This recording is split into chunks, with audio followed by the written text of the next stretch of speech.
Good morning and welcome to today's service. My name is Ren Gibbs and I will be the chairperson for today. Today's service is going to be officiated by Reverend Gregory Gibbs. Our organist is Kathy Kumagai and our videographer is Alan Goto, who's recording today's service for live streaming. Words to today's sutra and gathas will be shown on the TV behind me. Thank you for attending. Now, will the Sangha please rise for opening meditation?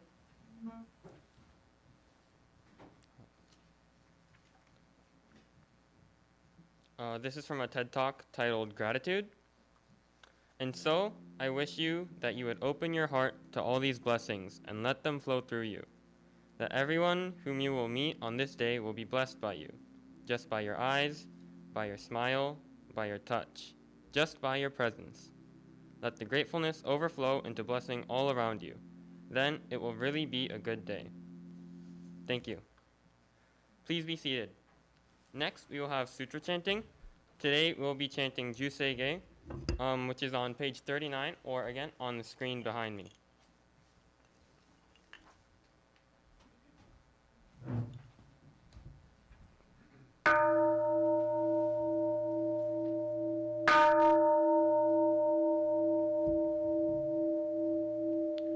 Busatsu Daimuryo Jukyo Juseige Gagoncho Segan Hishimu Jodo Shigan Hu Mandoku Seifudyo Shogak Gao Muryoko Uindai Seishu Uthai Sho Bingu Seifudyo Shogak Gashijo Butno Myosho Tyo Jippo Kukyo Mi Shomon Seifudyo Shogak Ryokujin Shonen Joeshu Bongyo Shigumu Jodo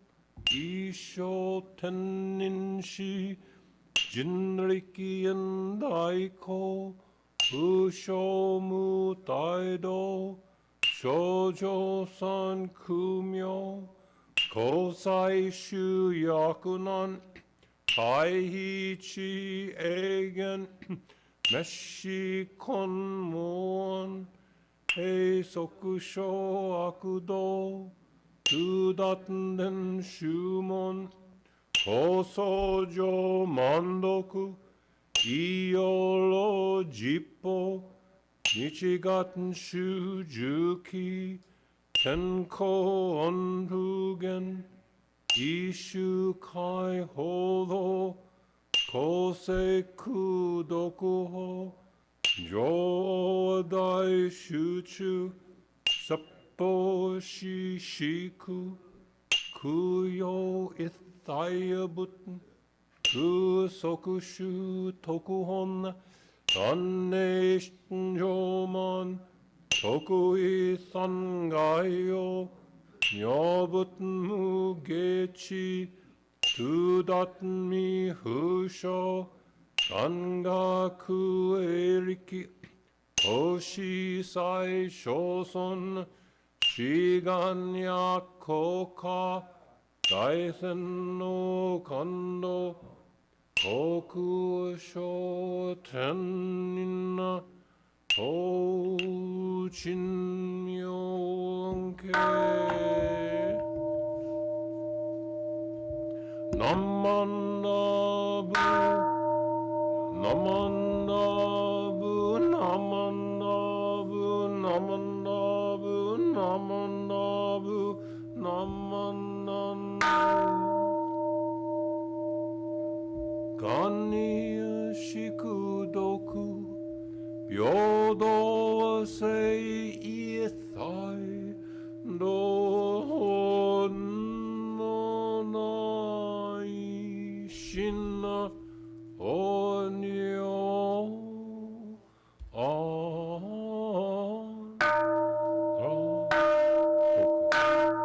Namanda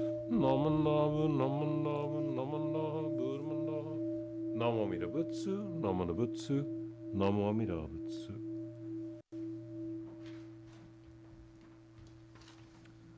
Will the Sangha please rise for Gatha Namu Amida Butsu on screen or on page 136 and remain standing afterwards for a reflective recitation?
We will now have reflective recitation by Reverend Gibbs. Today's reading is going to be the 6 Paramitas on page 11 or on screen.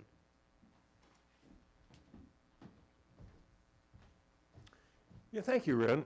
And thanks to Kathy for playing organ and to Bobby Fukumoto for assisting on the tech.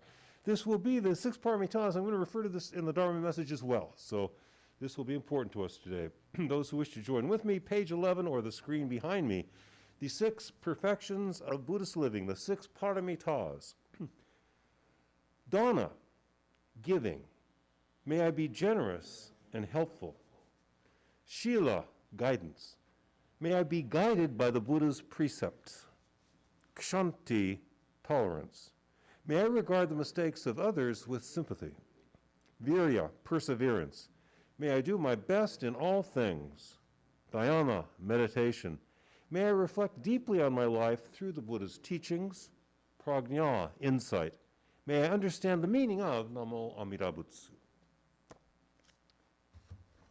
Namo Amida Butsu, Namo Amida Butsu, Namo Amida Butsu, Namo Amida Butsu, Namo Amida Butsu, Namo Amida Butsu. Thank you very much. Please be seated.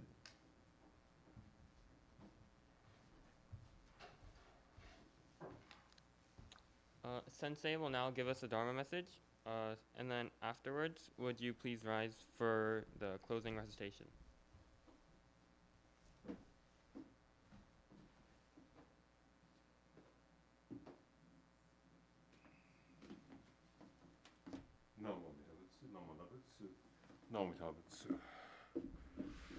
Good morning. Now that I'm a good 30 feet away from you, I'll lose the mask again. Do wear yours outside whenever warranted. We're trying to be careful here. Thank you for participating in this service, which Alan Goto, Bobby Fukumoto, and I are recording for YouTube. Kathy Kumagai will help us get it up there and also onto our temple website. And thanks so much for those of you who are actually here with us today, November 21st of 2021. It'll never again be 11/21/21 for any of us. It's kind of a nice date, 11/21/21. You know, sometimes, usually, my Dharma talks are usually multi-themed. I usually have about 3 or 4 themes to each Dharma talk, and sometimes I couldn't say what those themes are until the talk's over myself. An effective Dharma talk should lead the listeners and the speaker places they weren't expecting to go. But today is different. As the tech team here, Alan, Kathy, Bobby, could really use a title for the talk to get it up on those places, the temple website and the YouTube. So I chose the title first, Uncharacteristic of Me. And the title of today's talk is The Perfection of Acceptance. Uncharacteristic of my usual approach to teaching the Dharma, I have established this theme first, and that theme is the perfection of acceptance. Now, we read together a little bit ago the list of the 6 fundamental perfections of Buddhist living. And this is not one of those. It's a little different. What I'm talking about is the perfection of acceptance is my phrase, and it's not a virtue we endeavor to cultivate ourselves. In their origins, those other 6 paramitas were virtues that you try to build up within yourself. So if we look at the first one, dana, very important. The monks, nuns, and lay followers of the Buddha from 25 centuries ago were hoping to become almost limitlessly generous and helpful. You can always become more generous. You can always be more helpful. Shila, guidance by the Buddha's precepts.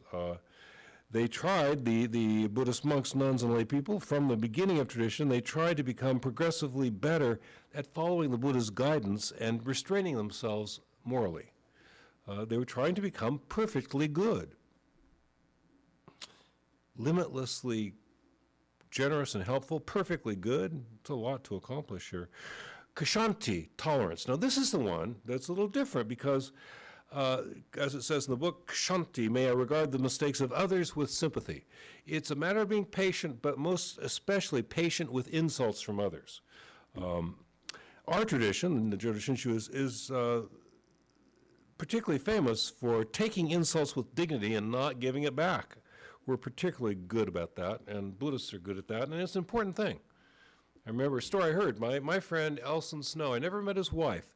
Elson was the former editor of our newspaper, Wheel of Dharma, and he and his wife lived in the Bay Area, and he told me a story about his wife one time.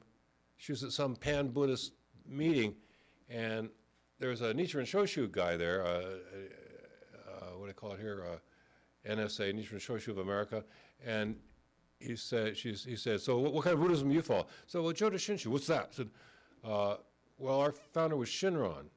Well, what do you do? Well, we usually say Namu Amida. Oh, yeah, our religion is better than yours. To which Mrs. Snow immediately said, that's right. You know, that's so much of that's the Buddhist way, and that's the Jodo Shinshu way. Your religion is better than mine. Well, that's right. Your religion is for special people. My religion is for everybody. Yeah, so taking it without giving it back, without doing what I just did, make a little ironic remark about it. She just said, you're right, that's right. And we're told by Shinran that this tolerance, gentle-heartedness, and forbearance arises naturally when we rely upon the power of the vow, Hongan Reiki, the actual activity of the Buddha fulfilling their vows. And I will come back to that point. The fourth virtue that all Buddhists hope to see develop within them is perseverance. May I do my best in all things. But, you know, there's always a spectrum, and I always find that the people that attend these services are like way over on the working themselves to death end of the spectrum. So I'm always trying to pull you back the other way. So I'll share with you a post from the internet that I saw about a month ago. And this post says, always give 100% at work. Never hold back. Always give 100% at work. That would be 24% on Monday and 21% on Tuesday, 27% on Wednesday, 20% even on Thursday, and then just 2% left on Friday. So yeah, Friday's a good day. Now really, keep some gas in the tank. Keep some energy for yourself and your family. I gotta warn you all to do that, because that's the other side of it. We want to do good. We want to help others. But you see people just burning themselves out sometimes. You gotta also take care of yourself. Dhyana, meditation. And I gotta tell you, it's absolutely correctly defined here. Dhyana, meditation, may I reflect deeply on my life through the Buddha's teachings. That is what meditation is. It's not some necessary process of doing this or that, or imagining that, or picturing that, or trying to answer this question. Those are all fine. I teach several of those on Tuesday nights here. But meditation is really to see your life in terms of the teaching. That's what it really is. And that's what the Buddha was doing when he woke up, right? Shakyamuni Buddha, attained enlightenment. We say December 8th. We're not sure which day exactly, but December 8th-ish. about 35 years ago, and he's sitting under the tree, one of these ginkgo trees, a kind of a Bodhi tree, like our Bodhi tree over in the garden. And it ain't Dharma, right? It isn't this. No, he's sitting under a tree thinking about stuff and thinking, yeah, impermanence, and no soul.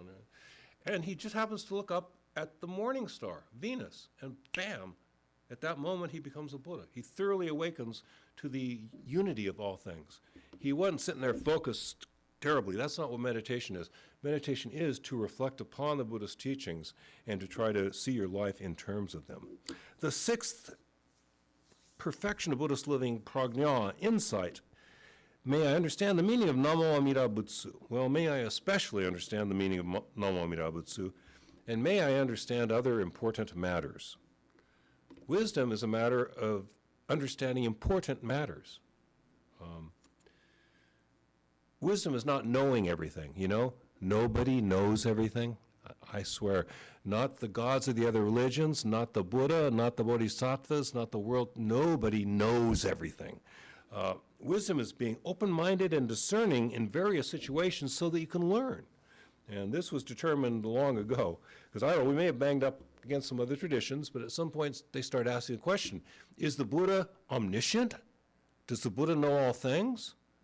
Well, let's take an example. He's meditating on the verge of complete enlightenment, and he looks over at the morning star. Okay. Did he know that was the planet Venus? I don't think so. I really wouldn't think so. Why would he need to know that? What possible difference would it have made, right? That what was reflecting that light was a planet, Venus, and not a star, the morning star. Wisdom is knowing what's important.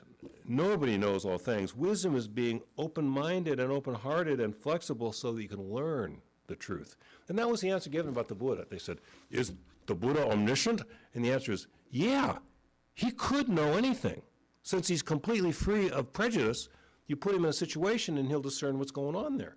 Does he know right now whether that cat's going to be eaten by that coyote? No, he doesn't. He wouldn't know that. I don't know that. Good luck, kitty. Good luck, coyote. So again, our announced topic today, the perfection of acceptance, addresses a virtue that we find comes to us naturally when we turn our hearts and minds to the Buddha's universal promise of liberation, the promise to liberate all, to the actual power of the vows, Hongan Riki. When we turn to this, as Shinran taught us, gentle-heartedness and forbearance arise naturally. And I will read this passage, a portion of Article 16 from the Tanisho, record of Shinran's oral teachings. This passage explains that the natural arising of gentle-heartedness and forbearance in the lives of those who trust in the power of the Buddha and acting their vows, Hongan Riki.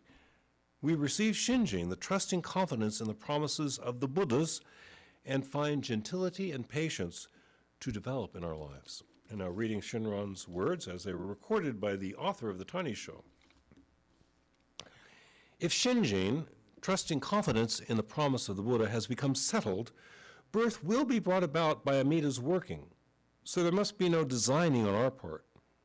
Even when our thoughts and deeds are evil, then if we thereby turn all the more deeply to the power of the vow, gentle-heartedness and forbearance will arise naturally. They will arise in us through the working of naturalness. Whatever may occur as far as birth is concerned, one should just recall constantly and unself-consciously the depths of the Buddha's benevolence and one's gratitude for it. Without any contriving, then the Nembutsu will emerge. This is the meaning of naturalness. Naturalness is nothing other than being free of all calculations. It is itself tariki, other power, the Buddha's power. So our way is to live with trusting confidence in the emerging goodness that we see, in the promise of the Buddha, in the Buddha's promise of liberation for all. And we find a gentling of our hearts and minds to develop. And life still disappoints us sometimes. I have a good life here. I have a family, and my work, and my friendships with all of you. I have a great life here, and yet sometimes things disappoint me. My fighter lost the fight last night. Sean Porter lost to Terrence Bud Crawford. I'm usually right about boxing matches. I'm almost always right. I told people that Ugos was better than Spence and that he'd beat Pacquiao, but I was wrong last night. I didn't pay $112 or whatever that could cost to watch the thing. I haven't seen the fight, but it's funny. These days, they put like the knockout immediately on YouTube. You can get that immediately. If you want to see the whole fight, you got to pay the $112. But anyway, can you believe that? I was wrong. Of course you can believe it. Why should I know who's going to win some sporting event, right? But it was a surprise to me that I was wrong. I was wrong. I love to recount scenes from movies, and this is a scene I've recounted before from the movie The Razor's Edge. It was made a film twice, in 1946 with Tyrone Power. I remember watching it on TV as a little boy, being impressed by it. And then remade by Bill Murray, of all people, in 1984, The Razor's Edge. It's a true story. It's a true story of a coal miner who saves his money mining coal in Wales in order to go to India on a spiritual search. So there's one scene in the movie, in the remake by Bill Murray, 1984, where the protagonist is getting a ride by a boatman across the river, which I guess is still the only way you get across a lot of rivers in India.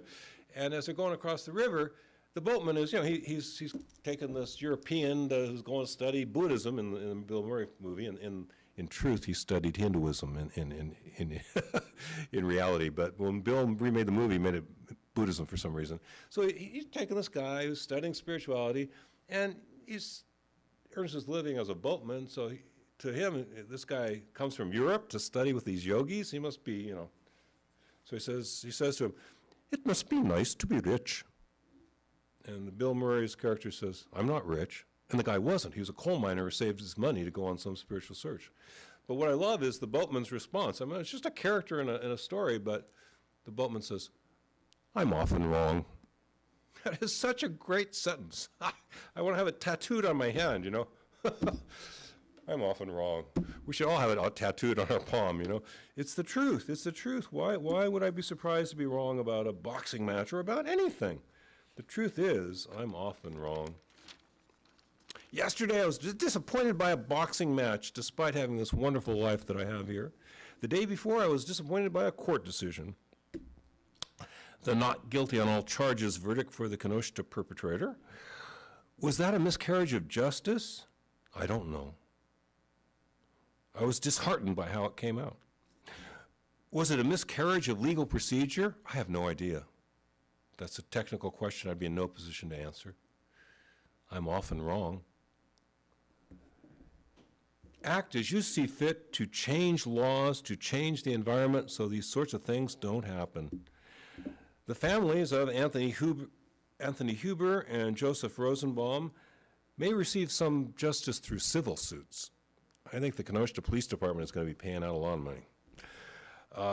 Mr. Gage Grosskreutz, who was wounded, is almost sure to receive some recompense through the civil courts. I would be very surprised if he doesn't. If not, we must accept life despite its many disappointments. One day it's some little thing that bothers you. The day before it's some big thing that bothers you. We got to make some changes. How do we accept the life in which others are such a danger to us? How do we live our lives with gentle-heartedness and forbearance when we see so much violence, ugliness, and sadness in this world? Life is exciting and challenging because we don't know how things are going to work out, moment after moment. It's easier to endure the sad parts of a story when you know that it has a happy ending. Remember the first Avengers movie? It builds to a climax near the end where it looks like Tony Stark's going to die. Iron Man's going to die. But the people making this movie are not going to kill him off yet. They got five more movies before they get to the one of having him do another heroic death. He gets to do a heroic death twice, Tony Stark. But when I watched that movie, the first one with Sho and Ren, I know good and well, he's not going to die. They are not going to kill this character. But it looks like he is, and so it's still exciting. That's our life. That's your life. The last chapter is a good story. It turns out to be a good story. The last act is a happy act for all of us. Our stories have a happy ending. The Buddha has perfected the virtue of acceptance. And that means that we are all accepted, welcome into the realm of light and goodness. We all have lives that have a kind of a narrative force, like a Shakespeare play, like a sitcom. None of us has an unhappy ending. Now, the second to the last scene will be rough for a few. Not all of us, but some of us, the second to last scene in our life, going to be a little rough for a few of us. But the vow power of the Buddha, Hongan Riki, is a sort of blessing that is flowing into our lives. Relying on this emerging goodness, we live lives characterized by gentle-heartedness and forbearance. For now, that might be all we see in terms of virtue flowering in our lives: gentle-heartedness, forbearance, tolerance, acceptance. At the end of our current lives, we awaken to that emerging goodness in a thoroughgoing way. We are accepted into the Buddha's realm. We become Buddhas. As enlightened persons, we participate in Amida Buddha's project of liberating all beings. Because of the Buddha's acceptance, we rise to enlightenment.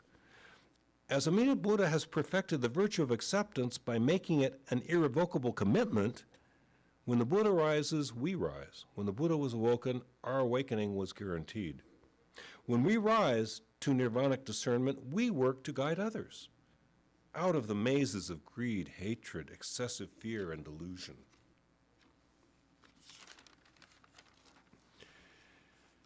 There is no unhappy ending to any of our stories. But some of our stories lead to joy and fulfillment in their final act this time out. Right? I think most of us have that. Last act is really a good act. But some people we know are going to have 100 or more lifetimes filled with turgid melodrama. 100 lifetimes of turgid melodrama for some folks before they see any fulfillment. There is something at stake with spirituality. There is something at stake with taking commitments. It does make a difference how we view the world, how we act. That's the message for this week. Trust in the unconditional, perfect acceptance that we receive from the Buddha. Watch some greater acceptance grow in your own heart and mind. See if gentle-heartedness and forbearance do not emerge in our lives. And having said those things to you this morning, thank you for your kind attention. Those who wish to join me in Gassho, closing the Dharma message portion of the service, some of us will say the Buddha's name a few times.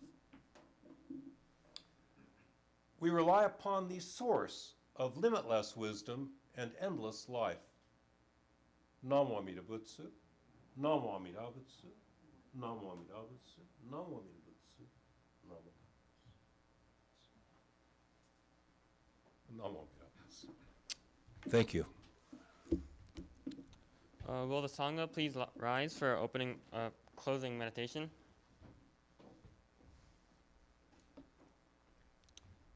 Buddha once said, "Let us rise up and be thankful, for if we didn't learn today, at least we learned a little, and if we didn't learn a little, at least we didn't get sick, and if we didn't get sick, at least we didn't die.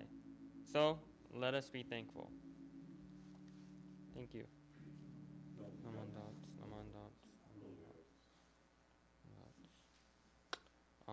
Please be seated. Does anyone have announcements?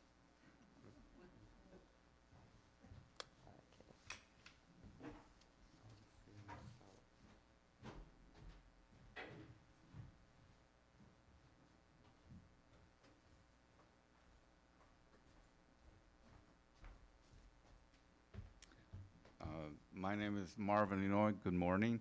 And I just want to remind you that if you know anyone that spent time in any of the concentration camps during World War II, There is a signing of 48-star flags at Japanese American National Museum from 12 to 4 today.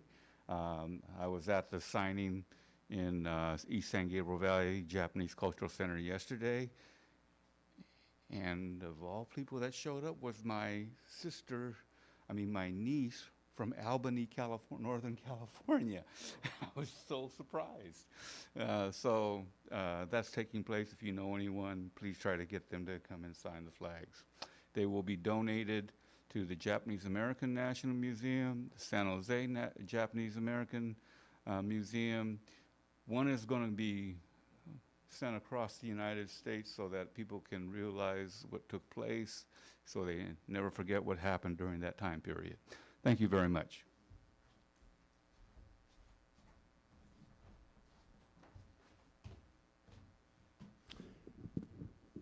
Well, remind you, we're going to have a little break next week. We won't be here next week. We'll be here in 2 weeks.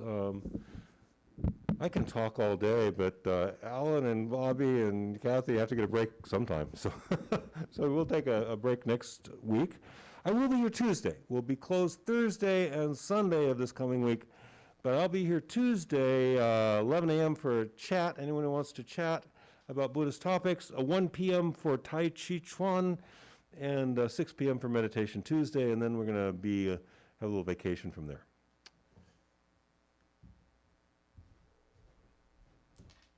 Good morning, everyone. Just a reminder that there is no service next Sunday, but the following Saturday, I'm hoping that we see all the BWA members and anybody that would like to come help tidy up the grounds. It is our temple cleanup.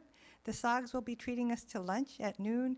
So when you come to the next service in December, all of our temple ornaments should be sparkly, sparkly clean.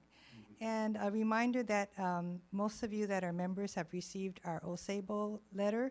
Please show your gratefulness by being generous with the temple and make your donations so that we can thrive again next year. And again, thanks for all of your donations. This year, it's been a tough couple of years, but thanks to everybody out there that have been supporting us financially, we've been making it somehow.